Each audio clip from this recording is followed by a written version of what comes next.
J'ai lu cette écriture pour dire à tous ceux qui nous suivent. Nous avons toujours dit qu'il y a des choses qui sont bibliques, mais qui ne sont pas chrétiennes. Je donne toujours l'exemple de cette loi. Il est dit dans la loi, c'est biblique, que si la fille du pasteur, la fille d'un homme de Dieu, la fille du sacrificateur, se prostitue, c'est-à-dire elle n'est plus vierge alors qu'on ne l'a pas épousée, elle couche avec un homme, cette fille-là, la fille du sacrificateur, on l'amènera devant l'assemblée et on va la brûler. C'est biblique. C'est la loi de Moïse. Cette fille-là, il faut la brûler. Pourquoi? Parce qu'elle fait la honte de son père sacrificateur. C'est biblique, mais ce n'est pas chrétienne. Pourquoi ce n'est pas chrétienne? Parce que tout ce qui était lié au temple, n'oubliez pas que dans la loi de tout ce que Moïse a donné, il y avait 3 sortes de lois. Nous avons la loi cérémonielle qui était liée au temple. Nous avons la loi morale qui était liée au peuple et la loi civique qui était liée par rapport aux relations qu'on va voir un jour avec le roi. Tout ce qui était des lois cérémonielles, ces lois-là, Jésus les a accomplies. Tout ce qui est loi cérémonielle, tout ce qui est lié au sacrificateur, tout ce qui est lié au temple, Jésus les a accomplis. En fait, en réalité, la fille qui se prostitue et qu'on devait brûler, tuer, lapider, cette fille-là, c'est Jésus. Souvenez-vous, un jour, je crois, Jephthé a fait un vœu.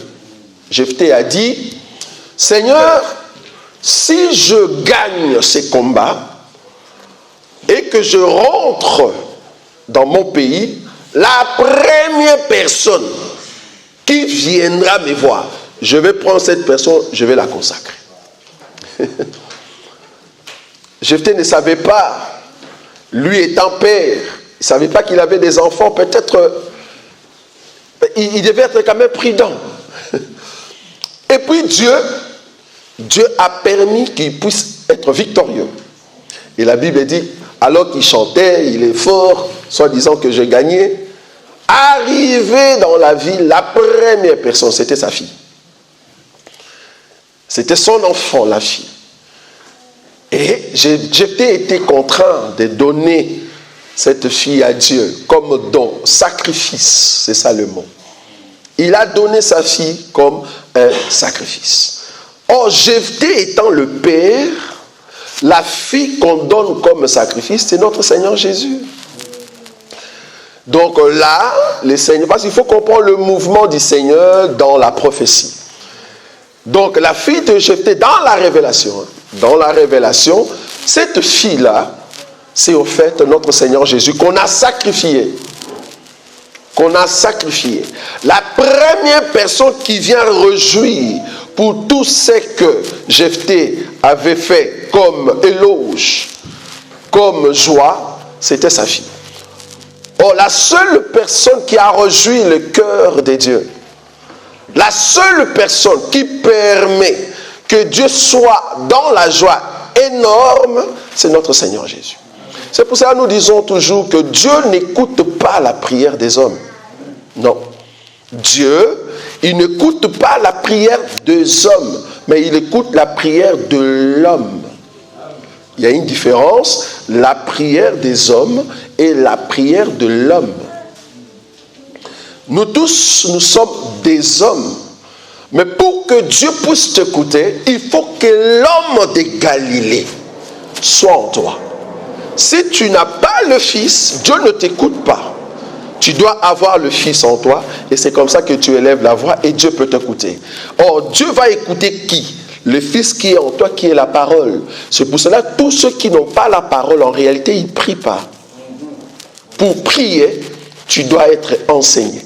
C'est par l'enseignement que tu es en train d'élever Jésus. Si tu n'as pas l'enseignement, comment tu vas prier? C'est pour cela, partout dans le monde, là où les gens se réunissent, demande-toi, est-ce qu'ils sont en train de prier? S'il n'y a pas l'enseignement, qu'est-ce que vous êtes en train de dire? J'ai vu un homme qui a dit, même les païens prient. J'ai dit non, ce n'est pas possible. La Bible considère les païens comme morts. Un homme qui est mort, il ne prie pas. Même s'il marche, c'est un homme. Il marche, c'est un mort. Un mort qui marche. Pour prier, tu dois être vivant. Or, si tu n'as pas le Fils, tu n'as pas la vie. Donc, un païen ne prie pas. Non, il ne prie pas. Il dit de mots, mais il ne prie pas. Au contraire, il énerve Dieu. Tu dois retrouver le chemin de... Qu'est-ce qui ne va pas? Tu dois retrouver le chemin de l'enseignement pour que l'enseignement commence à parler et la parole rentre auprès du Père. C'est très important. Si tu n'as pas l'enseignement, ce n'est pas possible. C'est très important. Donc, pour répondre à cette question, nous, dans cet évangile, nous ne disons pas aux gens, amenez les prémices. Je ne sais pas si on a déjà dit ça. Amenez vos prémices. Amenez vos... Non. Nous disons, offrez à Dieu. Est-ce que les offrandes sont bibliques? Nous disons oui. Amen. Mais est-ce que les offrandes sont chrétiennes? Oui. Yes. Maintenant, la question c'est de ça. Est-ce que les prémices sont bibliques? Oui. Mais est-ce que les prémices sont chrétiennes? Non. Ce sont des choses que nous disons toujours. La dîme est biblique. Oui. Mais est-ce que la dîme est chrétienne? Non. C'est ça ce qu'on répond. Les offrandes, je vais prouver que c'est chrétienne. La Bible dit ceci. Nous allons prendre Actes des Apôtres. Remarquez. Parce que quand on dit offrande, c'est quelque chose qu'on offre. Amen. Vous voyez? Ok. Donc je veux offrir quelque chose. Je ne suis pas dans la révélation, c'est dans la doctrine. Vous êtes d'accord? Ok. Actes des Apôtres. Remarquez. J'espère que je vais trouver cette écriture. C'est Actes des Apôtres, je crois le chapitre 5, frère Roland. Actes des Apôtres, oui. Non, pas 5. Hein. Bon, même là-bas, ça c'est un vœu, mais c'est une offrande. Hein. Non, c'est 4 plutôt. C'est 4. On commence à partir du verset 32, tu descends, bien-aimé. Actes des Apôtres, chapitre 4, oui. À partir du verset 32. Oui. La multitude de ceux qui avaient cru n'était qu'un cœur et qu'une âme. Oui. Nul ne disait que ses biens ne lui appartenaient. Oui. En propre, mais tout était en commun entre eux. Attends. Donc, on avait des biens. Toute personne qui se réunissait dans cette église de Jérusalem, si tu as tes biens, tu ne peux pas dire que le bien m'appartient. Non. Mes biens, c'est pour tout le monde. C'est-à-dire, ma voiture, je l'offre pour l'œuvre des dieux. C'est-à-dire, quand il y a quelqu'un qui n'a pas de moyen de transport, je peux l'aider avec ma voiture. C'est une offrande. Je ne sais pas si vous voyez ça. C'est-à-dire, quand il y a quelqu'un qui ne sait pas arriver ici, mais qui habite à Choisy-le-Roi, c'est ça? Choisy-le-Roi. Choisy-le-Roi, je peux aller le chercher. Je ne vais pas, en fait, exiger à la personne de mettre du carburant. Mais ce que je fais, j'offre ma voiture pour le moyen de transport de cette personne-là. C'est une offrande. Ne voyez pas l'offrande seulement l'argent. C'est ça le problème de tous ces pasteurs-là. Nous, l'offrande, ce n'est pas seulement l'argent. Quand Jésus a défini le salaire de l'homme de Dieu au temps de la crainte et au temps de la grâce, il n'a pas parlé seulement de l'argent, non. Il y a aussi des habits à l'intérieur.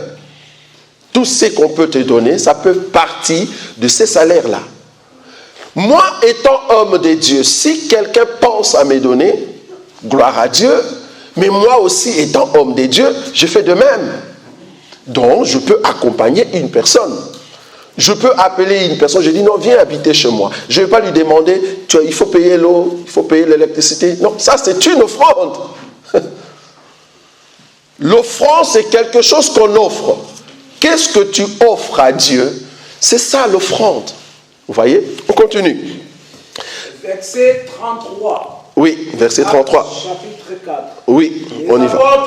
Les apôtres Oui. rendaient avec beaucoup de force témoignage de la résurrection du Seigneur Jésus. Oui. À une grande grâce reposée sur eux tous. Oui.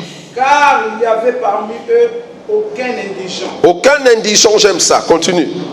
Tous ceux qui possédaient des champs oui. des maisons les vendaient, apportaient le prix de ce qu'ils avaient vendu. Et les déposaient aux pieds des apôtres. Attends, frère.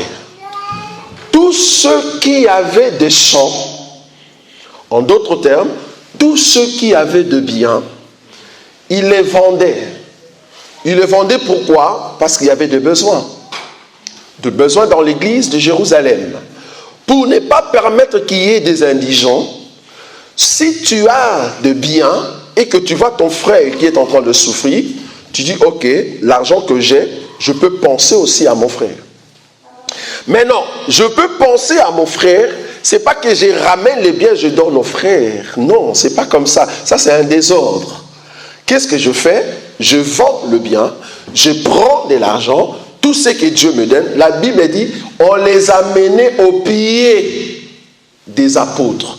L'expression amener aux pieds d'eux veut dire dans la présence d'eux. C'est une expression. Quand on dit au pied, c'est pas que Pierre était là avec ses pieux de poussière. Venez, mettez ça ici. Non. C'est une expression. Amener quelque chose au pied d'eux. C'est-à-dire accorder ou donner à cette personne dans la présence d'eux. Donc, l'église, la façon que ça marchait, c'était qu'on amenait de biens à l'église, dans l'assemblée. Maintenant, l'assemblée, ça c'est maintenant chapitre 6, qu'on viendra là-bas après.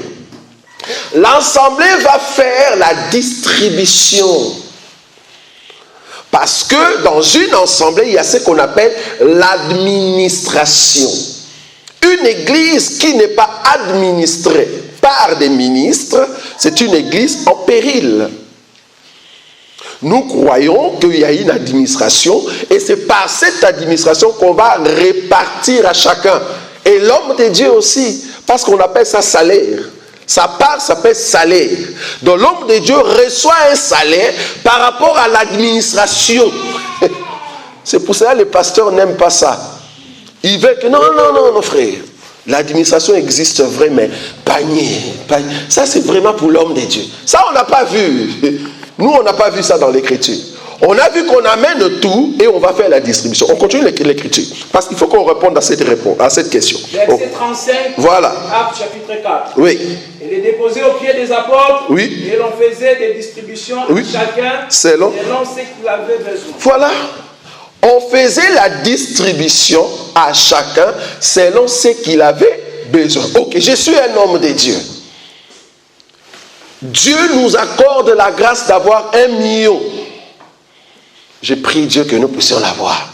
1 million ici, ok. Est-ce que le 1 million appartient à l'homme de Dieu? Non. Le 1 million appartient à l'assemblée. C'est-à-dire, il y a peut-être quelqu'un qui n'a pas de boulot et la personne ne sait même pas comment rentrer à la maison. C'est pour cela, dans notre évangile, si tu n'as pas de transport, vois l'administration, on va te donner les transports. Si tu ne sais pas comment payer les RER, c'est ça, RER, c'est ça.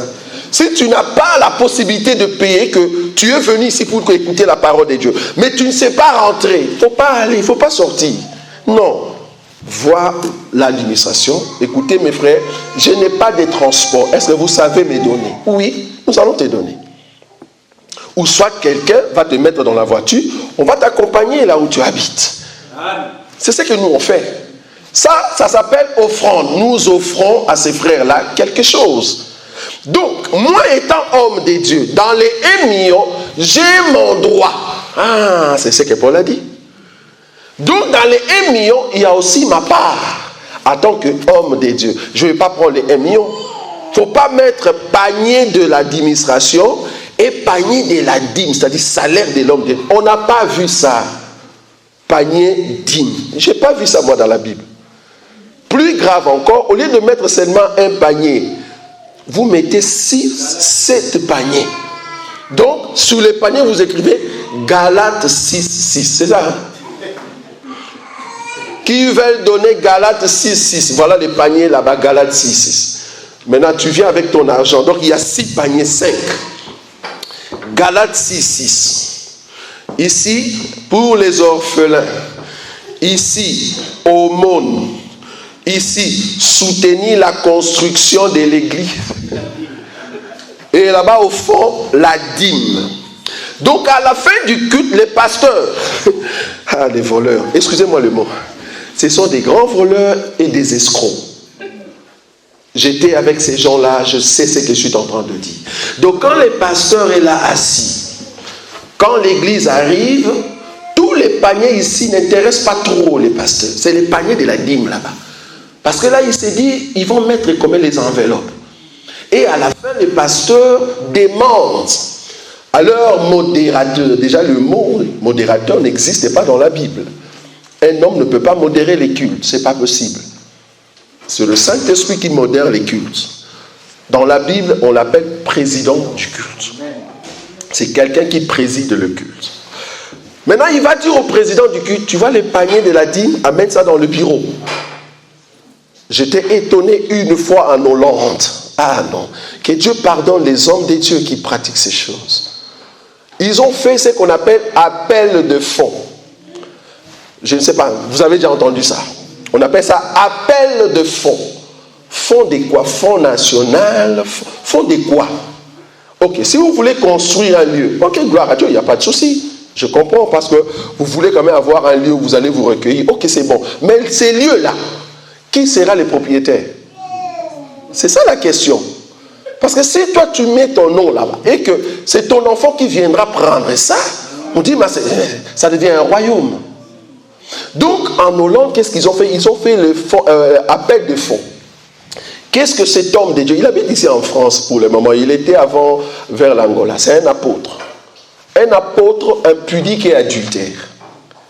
Qu'est-ce qu'il fait? Il dit appel de fonds parce que votre pasteur, le pasteur de l'époque, il va aller au Congo. Il faut lui payer du billet, mais il fallait dire au pasteur d'aller travailler. Pourquoi nous allons lui payer le billet?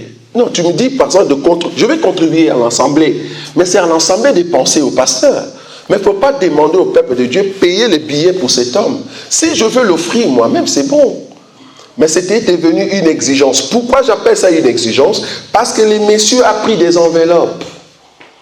Il a dit, nous voulons prier pour ceux qui vont soutenir le voyage de l'homme de Dieu. Alors, il y a de prières qui veulent donner 500. Il y a 4 personnes qui sont debout. Là, on calcule déjà, ça fait 2000. Ok. Qui veulent donner 300? Les gens, ils commencent à exiger les gens. Et après, ce qui est plus grave, lui, c'était un invité. On l'a appelé là-bas parce qu'il est très fort à faire ce qu'on appelle appel de fonds.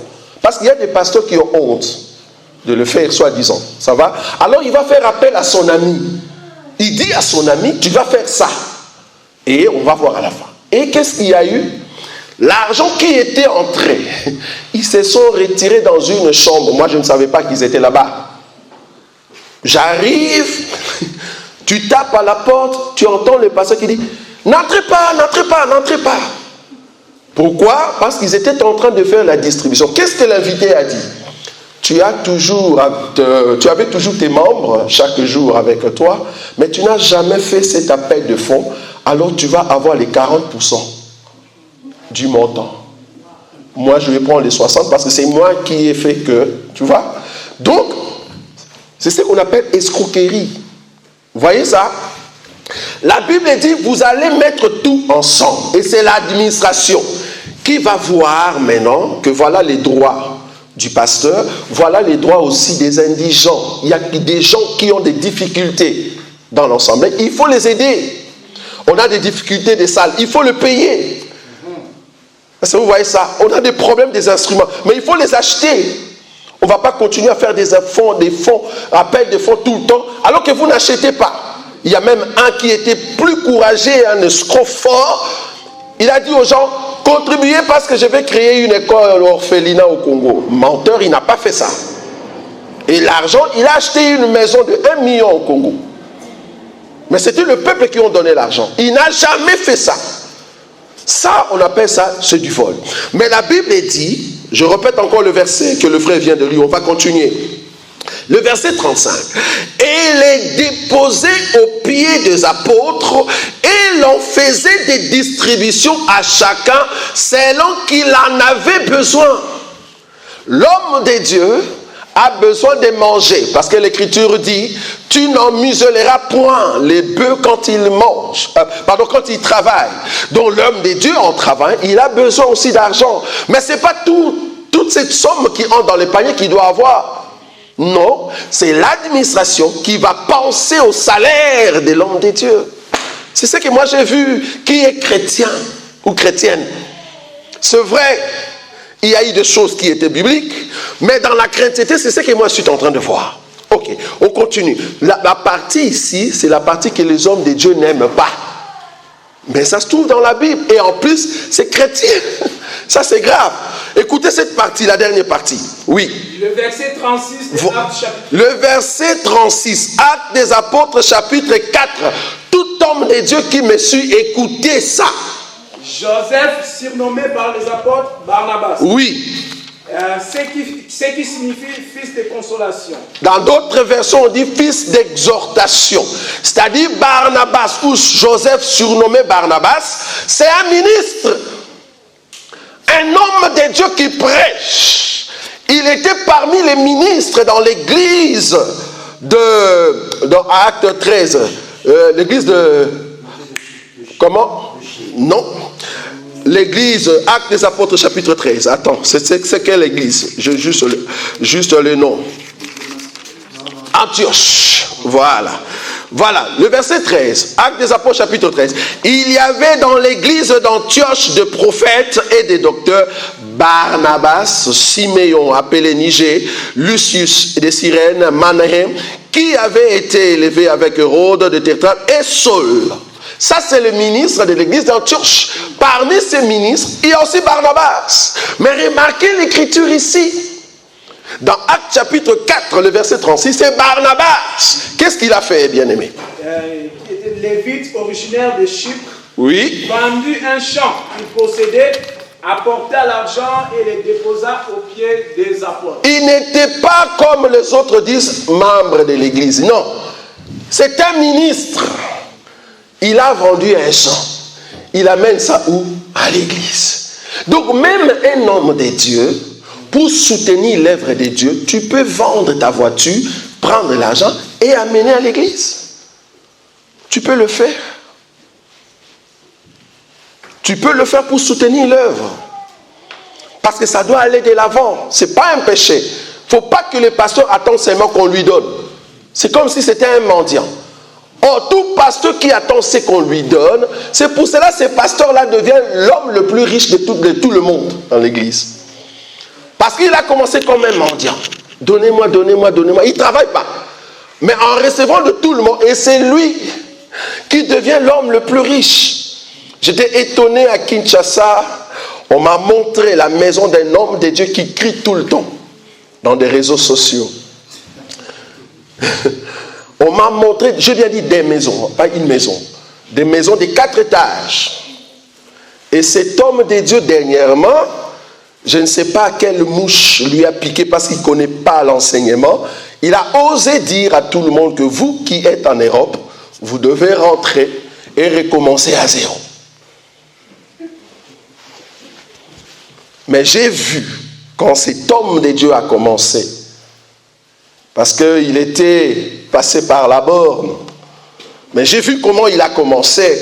C'était un homme de Dieu qui priait beaucoup, afin que Dieu puisse l'assister.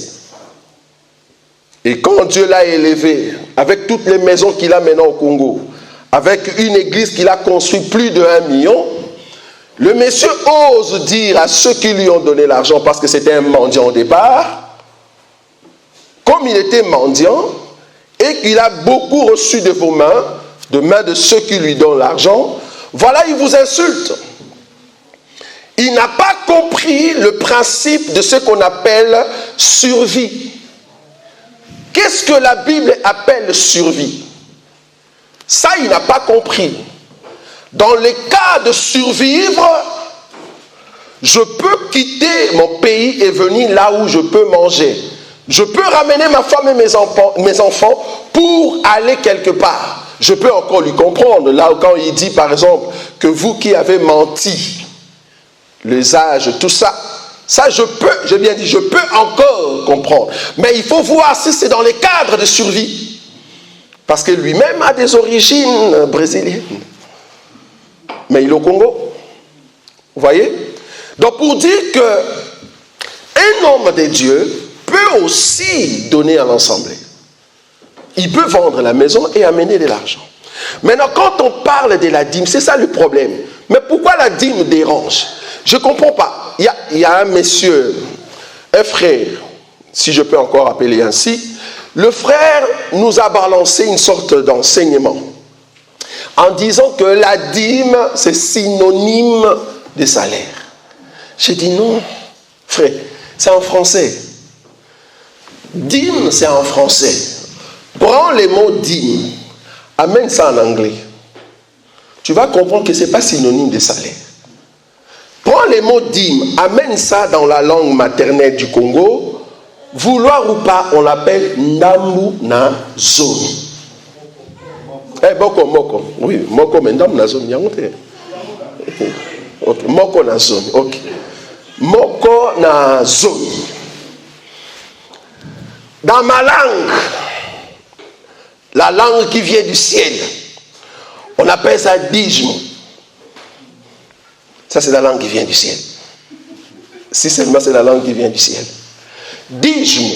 Donc, la dîme veut dire 1/10. Maintenant, quand tu dis que le salaire, c'est le synonyme du mot dîme, quand on dit synonyme, veut dire pareil.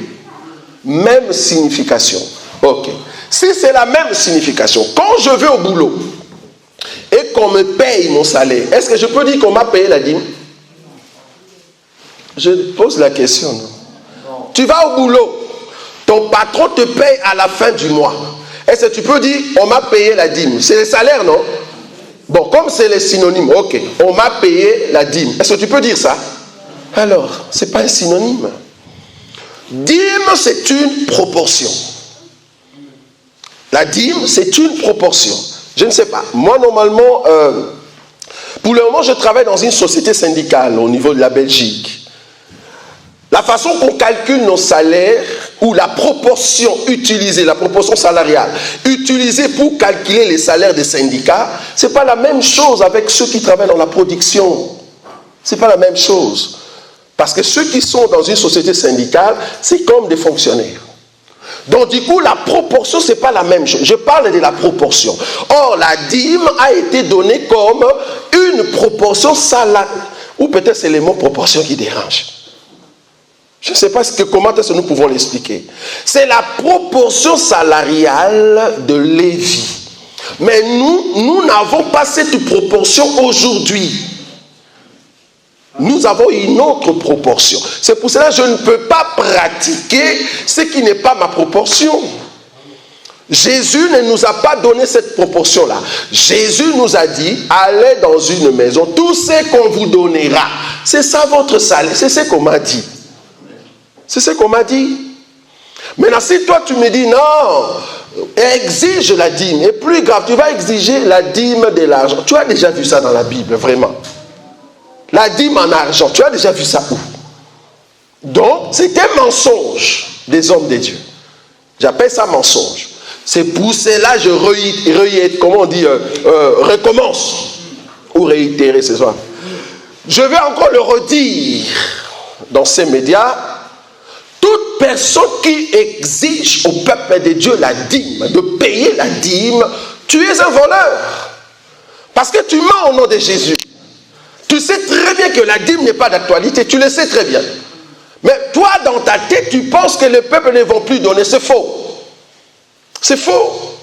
Au contraire, le peuple se met dans la position de s'offrir avec tous ses biens à Dieu. Tu es en train de le bénir, au contraire. Parce que l'homme va tout donner à Dieu. Il ne va pas te donner, il donne à Dieu. C'est-à-dire, il vient dans l'ensemble. Et tout ce qu'il possède, c'est pour Dieu.